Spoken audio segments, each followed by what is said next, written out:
ஒரு பிரபலமான நடிகை கவிஞர் வாலியை தேடி வருகிறார். "அண்ணே, நான் ஒரு நாடக குரூப் ஆரம்பிக்கலான்னு நினைக்கிறேன். எனக்கு ஒரு நாடகம் எழுதி கொடுங்களேன்" என்று கேட்கிறார்.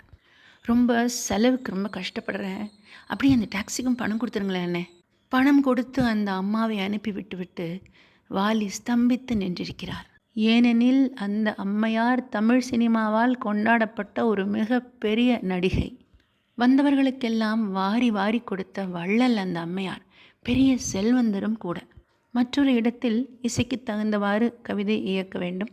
அந்த இடத்திற்கு சென்றிருக்கிறார் வாலி. எல்லோரும் அப்படியே உரையாடி கொண்டிருக்க ஒரு நகைச்சுவை நடிகர் அவர் வாலியிடம் வந்து, "உங்ககிட்ட வேலை பார்க்குற பையனை அனுப்பிச்சு ஒரு 555 சிகரெட் வாங்கி தர சொல்லேன். பீடியே குடிச்சு குடிச்சு என்னவோ போல இருக்கு." அதிர்ந்து போய் வாலி அவரை பார்க்க, ஏனெனில் அவர் ஒரு காலத்தில் கதாநாயகர்களை விட அதிகமாக சம்பாதித்த நகைச்சுவை நடிகர். மாடி வரைக்கும் போவதற்காக கார் வைத்திருந்த ஒரு நடிகர். நடிகர் மட்டுமல்ல, அழகாக பாடவும் செய்வார், ஆடவும் செய்வார். மூன்றாவது சம்பவம், திருச்சி ரயில்வே ஸ்டேஷனில் வாலி இறங்குகிறார். அங்கே வயது முதிர்ந்து கண் பார்வை மங்கிய நிலையில் ஒரு வயதான மனிதர் அமர்ந்திருக்கிறார். வாலி அவரிடம் சென்று, "ஐயா, நான் வாலி வந்திருக்கேன்" என்று சொல்லிவிட்டு அவர் கால்களை தொட்டு கும்பிட்டு கைகளையும் பிடித்து கொள்கிறார்.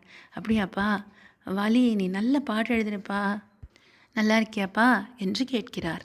அந்த மனிதர் எங்கே செல்ல வேண்டுமோ அந்த இடத்திற்கு அவரை அனுப்பி விட்டுவிட்டு வாலி அங்கேயே பெஞ்சில் அதிர்ந்து போய் உட்கார்ந்திருந்தார். ஏனெனில் அதே ரயில்வே ஸ்டேஷனில் அந்த மனிதர் சூப்பர் ஸ்டாராக இருந்த பொழுது நடக்கக்கூட இடமில்லாமல் அவருடைய ரசிகர்கள் மொய்த்து கொள்வார்கள் அவரை. பல நிமிடங்களுக்கு ரயிலை கூட நகர்த்த முடியாத அளவிற்கு கூட்டம் சேர்ந்துவிடும் அவரை காண்பதற்கு. இன்று அதே ஸ்டேஷனில் அதே மனிதர் உட்கார்ந்திருக்கிறார். யாருக்கும் அவரை அடையாளம் தெரியவில்லை. அவராலும் யாரையும் பார்க்க முடியவில்லை. இந்த 3 சம்பவத்தில் முதலில் மிகப்பெரிய நடிகை சாவித்ரி, இரண்டாவது சந்திரபாபு, மூன்றாவது MK தியாகராஜ பாகவதர். இந்த 3 விஷயத்தையும் வாலி பகிர்ந்துவிட்டு, எப்பேற்பட்ட உயரத்தில் இருந்த மனிதர்கள், எத்தனை மனிதர்களால் கொண்டாடப்பட்ட மனிதர்கள், தங்கத்தட்டில் சாப்பிட்டவர்கள், இவ்வளவு இறங்கி வரக்கூடிய நிலைமை மாறுகிறது என்றால் காலம் மாறிக்கொண்டே இருக்கிறது. வாலி தனக்குத்தானே சொல்லிக்கொண்ட ஒரு வார்த்தை, "அடக்கமாகும் வரை அடக்கமாக இரு."